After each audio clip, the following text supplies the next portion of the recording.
Tahukah Anda, penyakit ginjal kronis merupakan suatu penyakit gangguan ginjal yang itu akan harus ditangani secara optimal supaya tidak semakin memburuk. Penyakit ginjal secara umum ada dua, yaitu penyakit ginjal akut sama penyakit ginjal kronis. Kalau penyakit ginjal kronis biasanya pasti ada penyebabnya. Penyebab paling sering nomor 1 adalah hipertensi, nomor 2 adalah diabetes mellitus, dan nomor ketiga adalah gangguan ginjal yang lainnya seperti batu atau infeksi saluran kencing. Sehingga ketika kita punya faktor risiko, ya sebaiknya kita harus cek hipertensi ataupun ngecek kadar gula kita.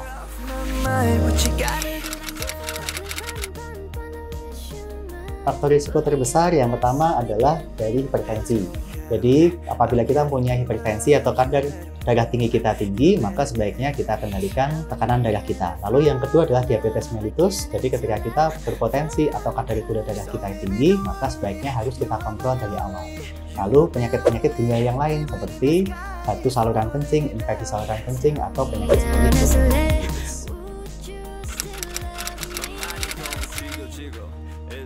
Oke, yang pertama adalah menyesuaikan dengan faktor risiko kita. Jadi kalau misalnya faktor risiko kita adalah darah tinggi, maka pengendalian tekanan darah itu suatu hal yang sangat penting.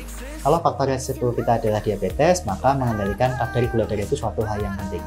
Kalau misalnya penyebabnya adalah yang lain seperti batu atau infeksi, maka sebaiknya kita tanganin batu atau infeksinya secara optimal. Tapi salah satu yang harus sangat penting adalah jumlah minum kita harus cukup.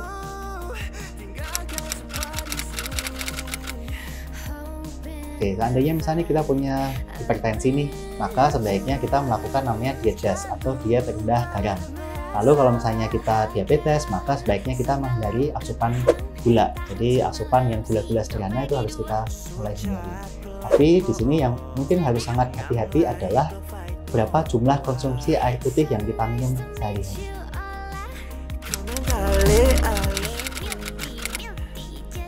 Ketika ada faktor risiko, paling tidak sekitar 3-6 bulan sekali, sebaiknya kita memeriksakan fungsi ginjal kita.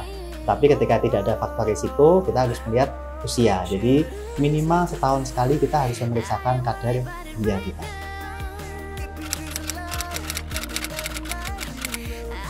Yang pertama adalah pemeriksaan fungsi ginjal. Fungsi ginjal kita bisa melakukan pemeriksaan urium atau BUN, lalu kita bisa melakukan pemeriksaan kreatinin, lalu kita juga bisa melakukan pemeriksaan tambahan yang lain, misalnya seperti urin rutin atau darah rutin. Darah rutin kita bisa melihat hemoglobinnya berapa, leukositnya berapa, trombositnya berapa.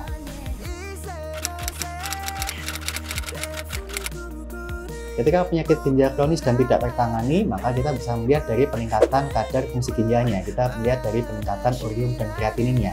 Ketika ada peningkatan kadar urium dan kreatininnya dan kita menghitung namanya laju filtrasi glomerulusnya itu kurang dari 15, maka kita harus cuci darah atau namanya terapi pengganti ginjal. Salah satunya adalah cuci darah atau hemodialisis.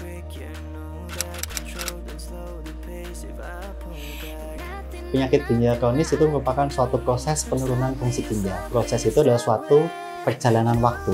Nah, seringkali pasien datang ke dokter itu setelah kondisi ginjalnya atau setelah penurunan fungsi ginjalnya itu nyata. Contoh misal pasien sudah mulai kencingnya sedikit atau sudah mulai gangguan komplikasi yang lain-lain.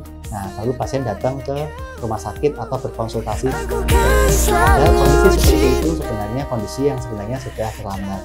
Jadi dengan kita melakukan screening di awal atau dengan kita melakukan pemeriksaan di awal, setidaknya kita bisa mencegah atau mengetahui perjalanan penyakit ginjal kronis.